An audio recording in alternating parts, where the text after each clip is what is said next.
this episode, we are taking a careful look at how responsible teams plan training and testing before an artificial intelligence (AI) system ever earns real trust. New learners often imagine that a team trains a model, runs a few checks, sees some promising results, and then moves on to deployment if the output looks good enough. Mature governance works very differently because strong teams plan their evidence strategy early, decide what kinds of testing matter for the use case, and build the system so those tests can actually reveal something useful. That is why this topic matters so much.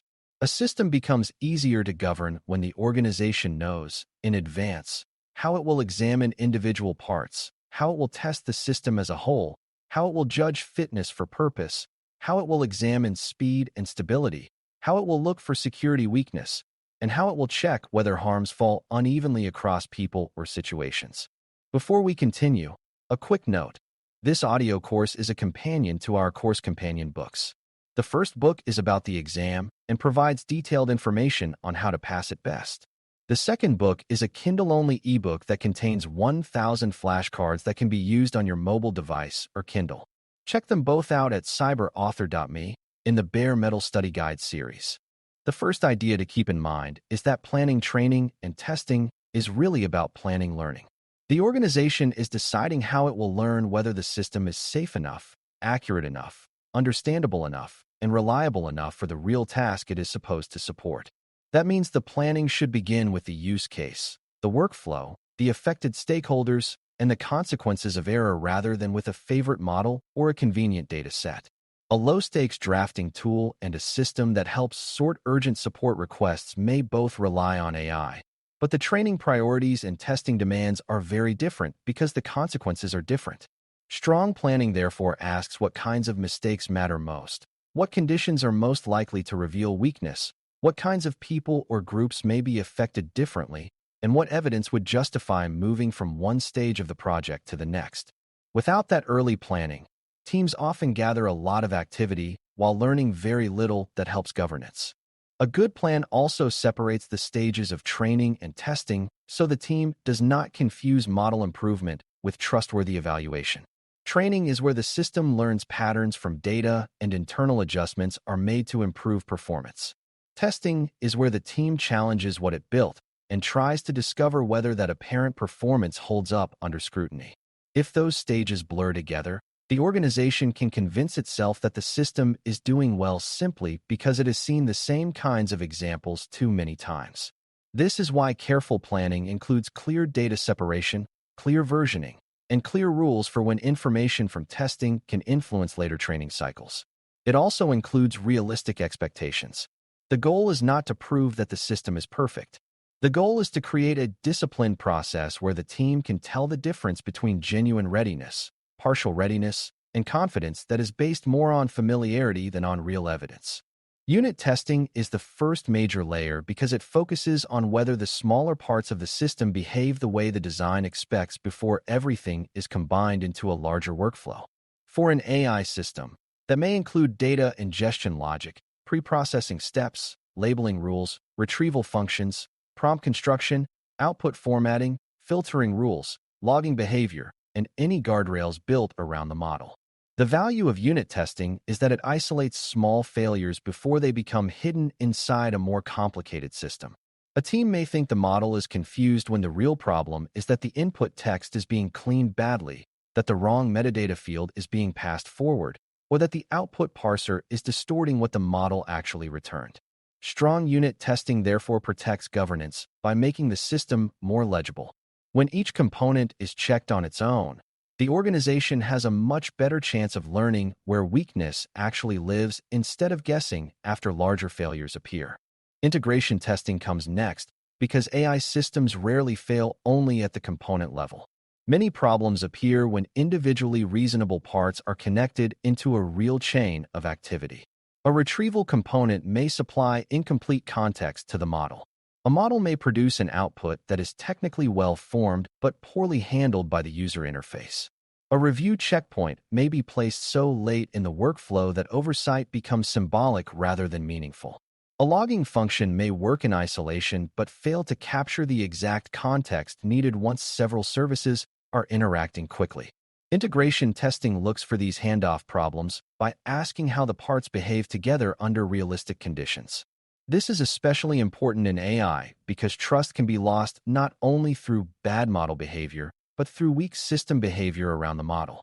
A strong plan therefore tests the actual path from input to output to review to logging instead of assuming that well-behaved components automatically create a well-governed whole.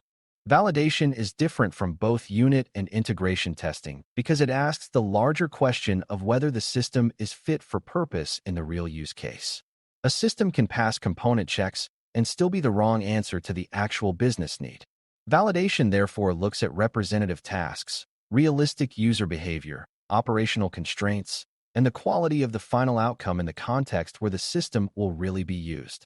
This often requires domain knowledge, because fitness for purpose cannot be judged only by technical measures. A support assistant may produce polished language, but still miss the tone or nuance needed for difficult human situations. A classification tool may look consistent in a laboratory setting while failing to reflect how real staff interpret borderline cases in daily work. Strong validation planning, therefore, identifies who needs to participate, what kinds of representative cases must be examined, what limitations must be documented, and what signs would show that the design itself is misaligned with the approved use case.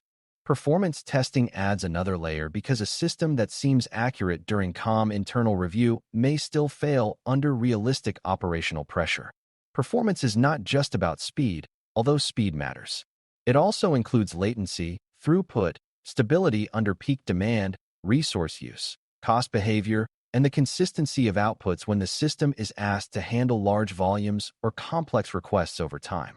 A model that gives decent results in a controlled test may become unreliable if response times grow too long, if the system slows down during high demand, or if staff begin working around it because the performance profile does not match the real pace of work. Strong planning, therefore, includes realistic load conditions and degraded conditions, not just ideal ones. The team should know how the system behaves when demand spikes, when inputs arrive in bursts, when supporting services lag, and when real users are less patient than the designers imagined. That kind of testing helps the organization judge whether the system is operationally usable rather than merely technically interesting. Security testing is another essential part of the plan because AI systems create attack surfaces and misuse opportunities that organizations ignore at their own risk. This includes the obvious concerns such as unauthorized access, weak access controls, and exposure of sensitive data, but it also includes concerns more specific to AI workflows. The system may be manipulated through adversarial inputs, contaminated through weak data handling, pressured into exposing information it should not reveal, or pushed beyond its approved use by users who treat it as a general answer machine rather than a governed tool. Strong security planning therefore examines how the system handles malicious or misleading inputs, how it protects training and evaluation data, how logs and outputs are secured, how the model and surrounding services are accessed, and how the organization will detect and respond when something abnormal occurs. Security testing is not there to make the team paranoid. It is there to confirm that the system can resist foreseeable abuse well enough that governance does not collapse the moment someone uses it carelessly or aggressively. Bias testing deserves its own serious treatment because average performance often hides unequal performance. A system may appear strong overall while working less well for certain groups, language styles, edge populations, or less common conditions that matter greatly in the real workflow. Bias testing therefore asks not only whether the model performs adequately in general, but whether error patterns fall unevenly across people or situations in ways that could create unfair burden or unequal opportunity. This requires the team to think carefully about the use case, the data, the populations represented, and the kinds of harm that matter most.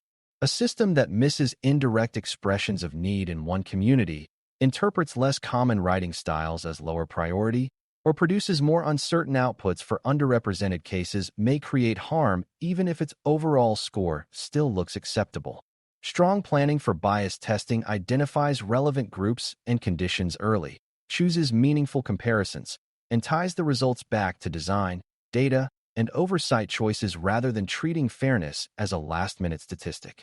A mature training and testing plan also includes the design of the data itself across stages.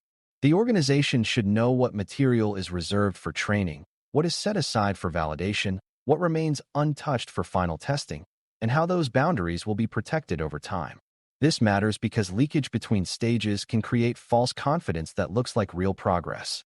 If information from later testing slips into earlier training cycles without proper control, the system may seem stronger simply because it has become too familiar with the kinds of examples meant to challenge it. Good planning also addresses balance.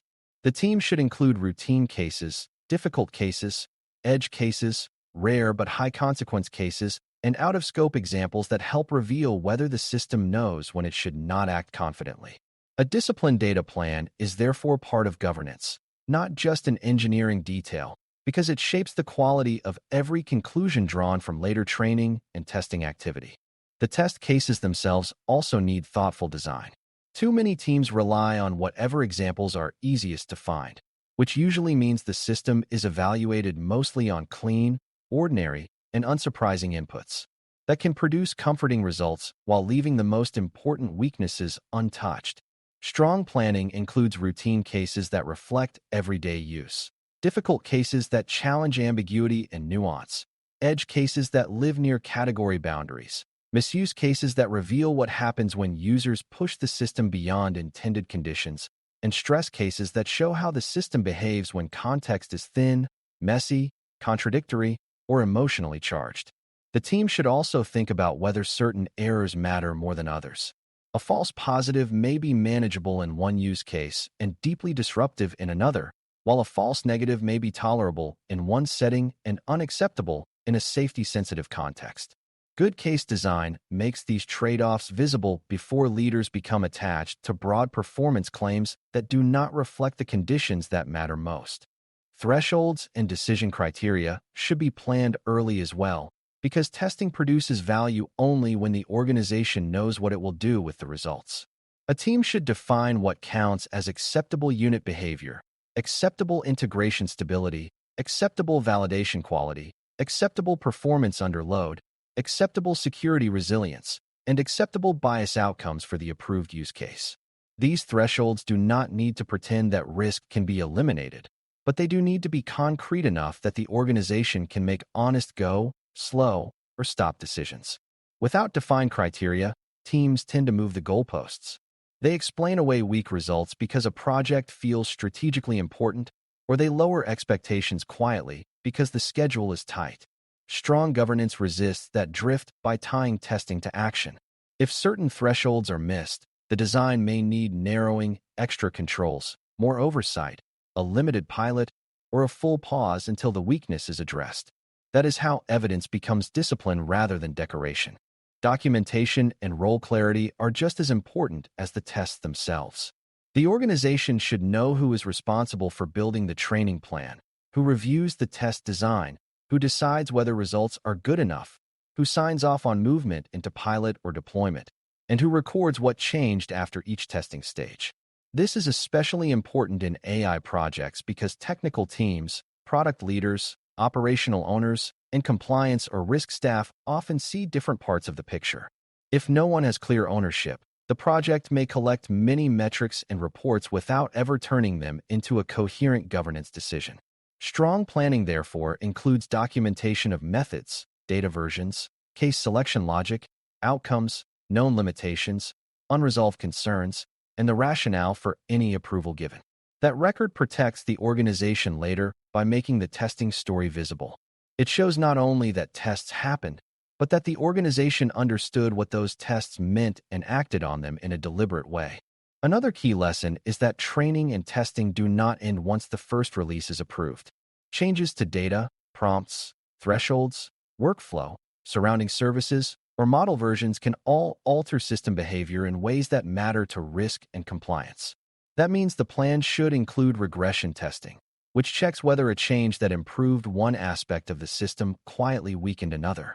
It should also include pilot monitoring, user feedback review, incident review, and a method for deciding when live experience is significant enough to justify retraining or redesign. In many organizations, The most important testing happens after the first release because real users expose weaknesses the original team did not fully anticipate. A mature plan makes room for that learning. It does not treat deployment as the end of scrutiny. It treats deployment as the point where the system begins to face the world more honestly, and where disciplined retesting becomes one of the best protections against quiet decline or risky expansion of scope. By the end of this topic, the strongest lesson to remember is that a trustworthy AI system is not built by training first and asking questions later. It is built by planning how evidence will be gathered across the full range of checks that matter for the real use case. Unit testing shows whether the pieces work. Integration testing shows whether the pieces work together. Validation shows whether the system is fit for purpose. Performance testing shows whether it can operate under real conditions. Security testing shows whether it can resist misuse and protect important assets. Bias testing shows whether acceptable performance is being achieved unevenly or unfairly. When these forms of training and testing are planned together, supported by clear data boundaries, meaningful thresholds, and disciplined documentation, the organization learns something much more valuable than whether a model can produce good output on a good day. It learns whether the system is strong enough, safe enough, and governable enough to deserve real trust. Thanks for listening. For more audio courses, daily newsletters, and more, please visit DailyCyber.News.